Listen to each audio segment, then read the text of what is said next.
hidden sources. Yeah. What about wheatgrass? You know, cut and Wheatgrass? Yeah. It depends. If you're overreacting to, say, gluten, and that's it, and you know all these other portions of the wheat you don't react to, you can probably get away from it. You can get away with it. However, if you are testing positive to any of the agglutinins or any of the deaminated ones, then no. Stay away from it. The wheatgrass juice. Wheatgrass juice, no. how do you know? How do you know? Go get tested. Go get or tested. Watch get what tested. happens to you when you drink it. If you want to know, I'm going to talk to you about that at the end, of course. Okay, I'm not going to leave you out. So, Joan, is there a Do your own test? research on that. Is Okay. is there a test for the sprouted? Yes. There is Yes. if There's it's an sprouted. actual test. Can you go back to the last slide? There's an actual test that goes through everything here, Okay. if you want to know.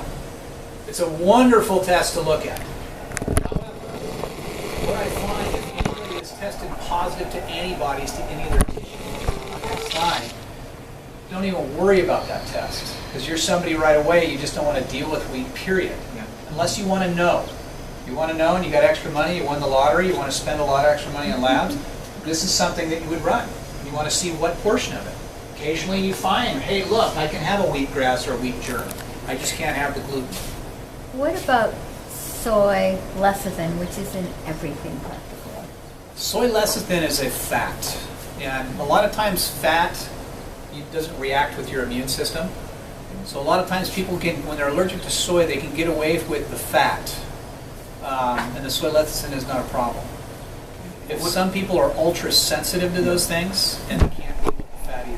Yeah. My ex-wife actually tried to take that on her behest and right away broke out all over. I mean, literally, like her skin was bumpy. If you have a reaction like thousands that, of tiny itty bitty bumps on her skin. If you have a reaction like that, there's a problem. There's actually another slide I'm going to talk about with reactions like that. Has anybody here ever taken an allergy test and then retook the allergy test and you're positive to new things? I don't know if I'm positive to new Okay, things, but you haven't retaken it yet. not really. Okay, I have a lot of people who will come in and say, look, I retook this test here and now I'm allergic to this. I retook this test here and now I'm allergic to this. What do I do? Don't take the test. Take the test, exactly. Don't take the test. That's my brother. So those tests, and this is a lot of tests out there will do this, and that's why I don't like these types of labs. I have an example of one that I used to use, and I only use those for certain people now. Because what will happen if you're not maintaining your gut, you're not cleaning up your gut, knowing you have a problem with your immune system, or knowing you have a problem with your gut and the immune system, you have to know how to fix that. If you don't fix it, you have reoccurring allergies. And we're going to go over that in fine detail on a subsequent slide. Go ahead. So, patients with chronic symptoms, meaning chronic gut problems, chronic brain fog, chronic problems with their joints. Oh, my doctor said it's osteoarthritis. See how I've got the classic signs of these swelling on the end of my fingertips. A lot of times that's nonsense. It's not. There's an autoimmune relationship to that. That's why that they can wake up one morning and just say, oh, my hands hurt. Well, I ate a lot of funny food at that party yesterday and now my hands hurt. But it's osteoarthritis. That's not the case. Now, if they're working with their hands in industry all day and they come back with achy hands later, that might be osteoarthritis. But if they're eating something, or they're getting stressed out, or they have horrible blood sugar going up and down, left and right, and they get achy, oh yeah, my hands hurt. Osteoarthritis. No, it's not. That's more than likely an autoimmune disorder. So now, these chronic gluten allergies or other allergic foods usually change your immune system. We become intolerant of a lot of things. Our immune systems don't respond well to unbroken down proteins. So if we eat foods with certain proteins, we don't break them down appropriately. We have poor digestion in the gut. We absorb them, partially digested. Well, the immune system is right at the gut lining. So if it sees that right away, it thinks, oh, it's a virus, it's a bacteria, it's part of a parasite, and it flags it for destruction right away. Make sense? Now, if you keep eating that same food with that protein, your immune system reacts to that again. Creates an allergy. Does that make sense? That's how we get sensitive to different foods. So the idea is to keep the gut clean so that doesn't happen. Keep digestion good so that doesn't happen. So when your immune system starts having multiple reactions, these proteins mimic your own tissue. Does that make sense? So you eat foods that have proteins that are almost like proteins of your own tissue. That's how your immune system starts developing an autoimmune reaction. And that happens most consistently with wheat gluten. So what we find is we run antibodies to all these things. We do this with people who've had gluten sensitivities for a long time. For instance, we'll run myelin antibody. And these are people without any symptoms, any brain symptoms, and it comes up positive. Well, guess what? We found out that this person's developing MS. Do they have MS? No. But they have all the criteria now, and if they keep eating foods that stimulate the immune system, like wheat, they're going to have it. Make sense? Their immune system's already actively attacking the myelin sheath of their nerves, which is what happens in MS, multiple sclerosis. That being said, what about the migraines? Good question. I Because found I'm looking at a picture of my brain, and my brain has a tremendous amount of white stuff from on an migraines. MRI. On an MRI, Yeah. there's white stuff. Okay, the white stuff in an MRI is called plaquing.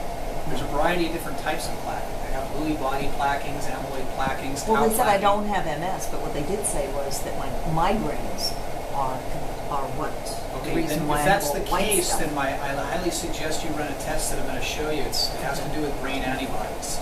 Because if they're only running this right here, just the myelin sheath, that's just one component of 1,000 things contained in your nervous system. What would be the symptoms that would have started occurring to that? Because before I started healing myself about 5 years ago, I had a lot of symptoms I would consider neurological, and some of them started disappearing when I took what's the supplement? Pregnenolone, Okay.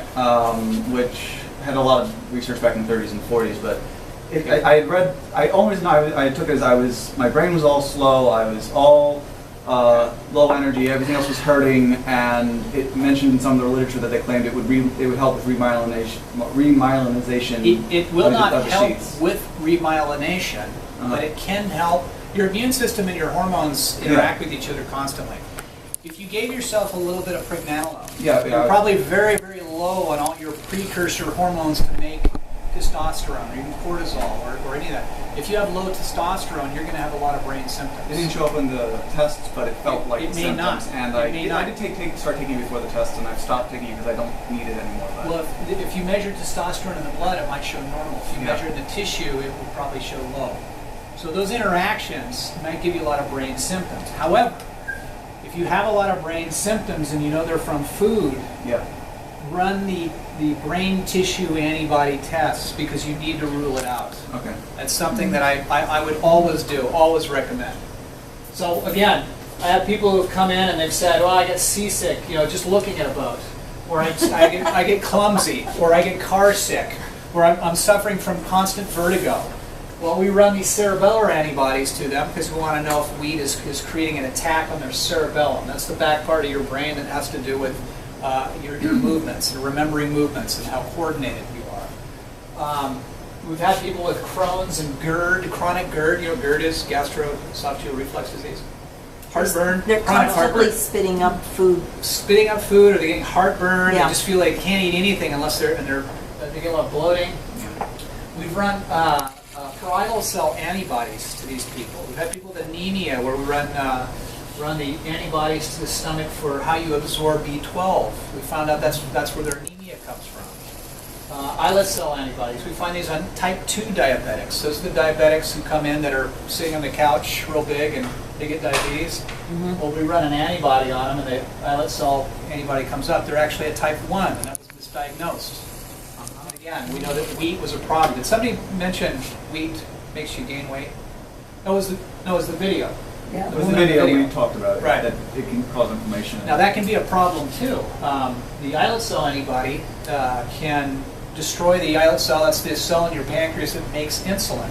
Right. Now that can also create reactions to insulin itself. There's also an insulin antibody.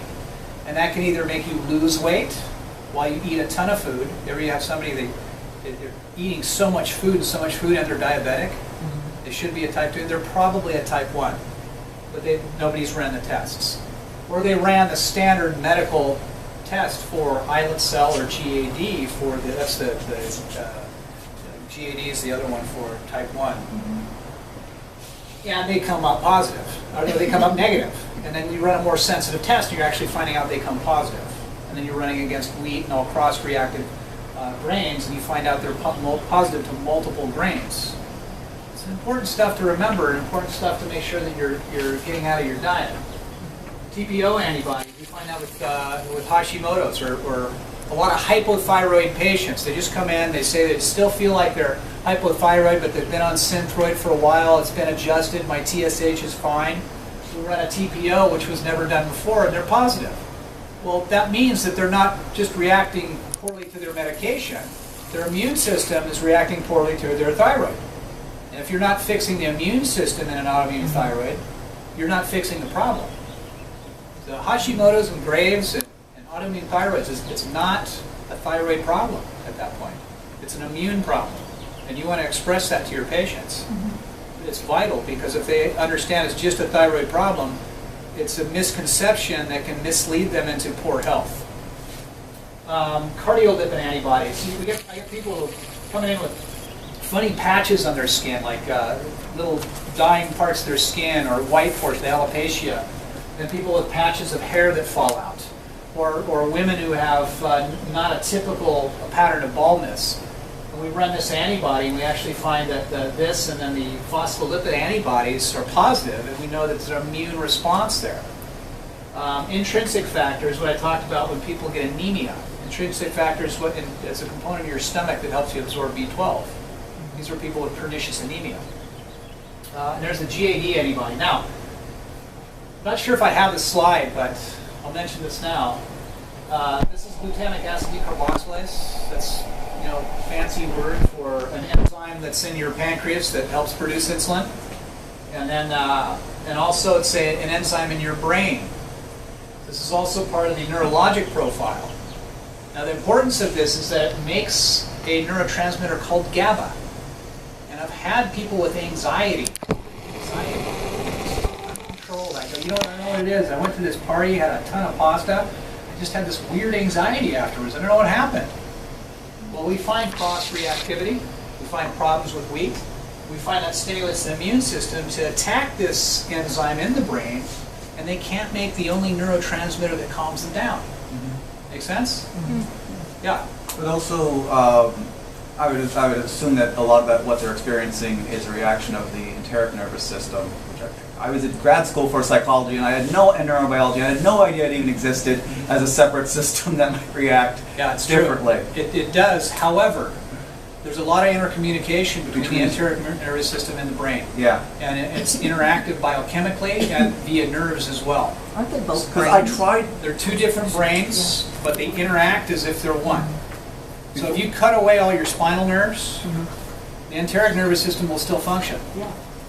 However, that interaction is vital, but there is also immune reactions that'll interact with the nerves itself too. Yeah. So it's not just one thing. It's a whole complex of systems that are counterbalancing and cross-checking. Because for years before I figured it out myself, the doctors were telling me I was developing generalized anxiety disorder. I was like, what exactly is that? We don't know. Here's the label for you. I was trying to tell them, I'm telling you, I'm not anxious about anything up here. I'm not having anything. It just feels like I'm in a constant fight or flight response, and my body is anxious. I didn't, and they just they never knew how to pick up on that. They had no clue what you had. Yeah, they didn't even think, and probably if they had feel like that, they should have said maybe we should check for a gut problem, but they don't think that way right now. So. No, they don't have time to as well. Some of the things too, it's really easy to bag on some of the people in the medical profession too, but you got to understand, your average doctor at Kaiser only has a certain amount of time to spend with you. So they're only going to be able to do what Kaiser's protocols tell them to do. So you can't blame them. They have a wonderful education, but they're in a system that's only allowing them to practice a certain way. That's why I choose never to be a part of anything like that. But it's also, if they aren't experienced with what tests or other things tell them something exists, right. Certain doctors will react as if it doesn't exist at all. Not that I don't know what's wrong with you. Okay. I actually had doctors tell me there was nothing wrong with me. Okay. So that's when I don't get frustrated when they say, I don't know, I'll have to send you to someone else. I get frustrated when they just act like the knowledge that they have at their hands is all that exists. You And will they're- come across ego as well. Yeah. And that unfortunately exists quite a bit as well. In fact, from doctor to doctor and specialty to specialty, you'll come to know too, there's a lot of egos there. It's kind of unfortunate.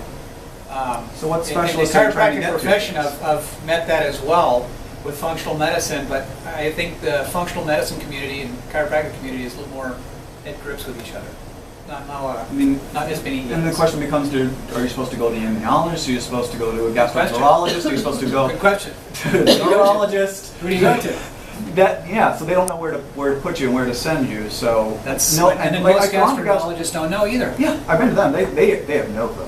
No. Even on the IBS, they're just like, well, we can test for things like Crohn's disease or celiac, but other than that, which is telling you to change your behavior, they don't really have anything to help you right now. There's experimental things where they're taking healthy fecal bacteria and transplanting it, but That's that's an interesting one. Yeah. I actually have a lecture where I talk about that, and there are people you don't have to take the it's processed, I know, but the biotic transplant. You don't have to transplant your bugs. So there's without getting too far into this, they've found that the Firmicutes strain, the strain of bacteria, actually helps in weight loss, and it has to do with how you process food in your gut. That also intermingles in what we're talking about. That's the only reason why I'm going to interject it right now. Okay. But anyways, if you want to see that lecture, actually, if you guys want to see some of these other lectures, you're more than welcome to attend. If you want to